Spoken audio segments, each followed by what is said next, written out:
विश्रामपुर मझिया विधानसभा क्षेत्र के विधायक प्रत्याशी और ओबीसी एकता अधिकार मंच के केंद्रीय अध्यक्ष श्री ब्रह्मदेव प्रसाद बीडी प्रसाद द्वारा जनता हाई स्कूल मैदान विश्रामपुर में विशाल जनसभा का आयोजन किया गया। इस जनसभा में हजारों लोगों की उपस्थिति ने आयोजन को भव्य रूप दिया, जहां भी श्री प्रसाद ने अपने पक्ष में समर्थन जुटाने का आह्वान किया और क्षेत्र के विकास को संकल्प लिया। अपने संबोधन में श्री प्रसाद ने जनता से 13 तारीख को 13 नंबर पर टॉर्च के बटन उनके चुनाव चिन्ह बैटरी टॉर्च पर दबाकर उनके पक्ष में मतदान करने की अपील की। उन्होंने कहा कि विश्रामपुर विधानसभा क्षेत्र से अंधकार को भगाने के लिए टॉर्च का बटन दबाए और भरोसा दिलाया कि अगर उन्हें समर्थन मिला तो वह क्षेत्र में विकास की नई लहर लेके आएंगे। उन्होंने सिंचाई, सड़क और पुल निर्माण जैसे समस्याओं का समाधान करने का वादा भी किया और घोषणा की कि जितने पर सभी पंचायतों में 1 वर्ष के भीतर +2 विद्यालय की स्थापना की जाएगी, जिससे शिक्षा के क्षेत्र में बड़ा बदलाव आएगा।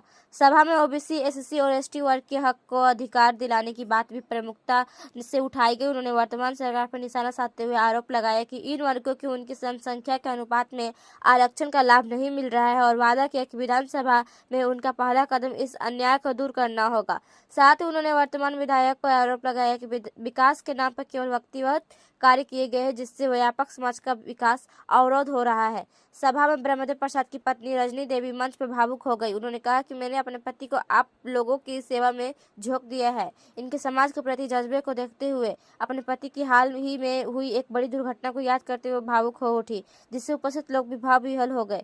सभा में उपस्थित भीड़ ने उनके बयानों का समर्थन करते हुए जोरदार तालियां बजाई और नारेबाजी की, जिससे माहौल जोश से भर गया। सभा में कई गणमान्य व्यक्ति उपस्थित रहे, जिनमें उनकी पत्नी रजनी देवी, रहना बीबी, विनोद कुमार, संतोष गुप्ता, सुरेंद्र भारती, अजय राम, नवजीवन यादव, रविंद्र पांडे, राम मनोहर चौबे, गोकुल बसंत, सुकेंद्र चौधरी और सुनील यादव शामिल थे।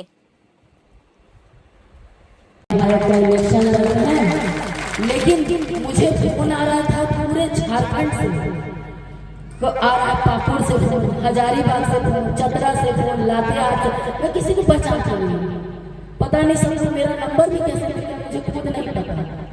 हजारों फोन, इतना फोन आया। मैं और मेरा भाई हम लोग और सबको जाता था, हम किसी का फोन काट नहीं सकते थे। यहाँ पे जितने उपस्थित थे वो लोग भी कोशिश कर रहे होंगे और बार बार जानना चाह रहे होंगे कि भाई ब्रह्मदेव प्रसाद है कैसे, क्या हुआ उनको, वो ठीक है कि नहीं है।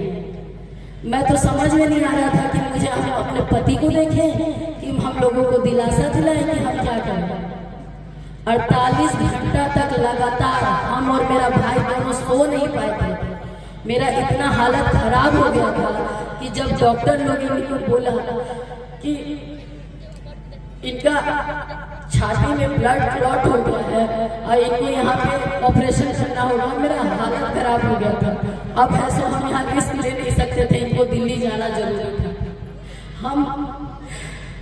हमको कोई जाने नहीं दे, कोई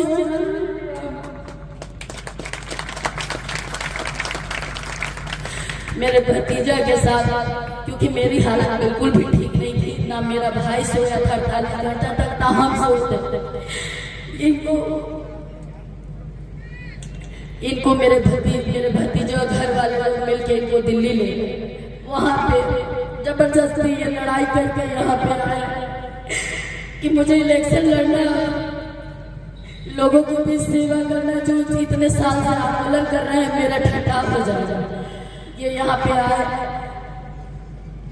वहाँ डॉक्टर ने लिख कर दे दिया है कागज में कि अगर आपको कुछ होगा तो उसका जिम्मेदारी मैं नहीं लूंगा। लेकिन मुझे तो कुछ समझ में आ रहा था। लोगों ने मेरा नाम भी डाल दिया नामांकन में। जिस दिन नामांकन होना था मेरा और इनका नाम डाला, इसलिए नहीं डाला, कोई शौक से नहीं डाला था कि मेरा और इनका नाम दोनों का जाए।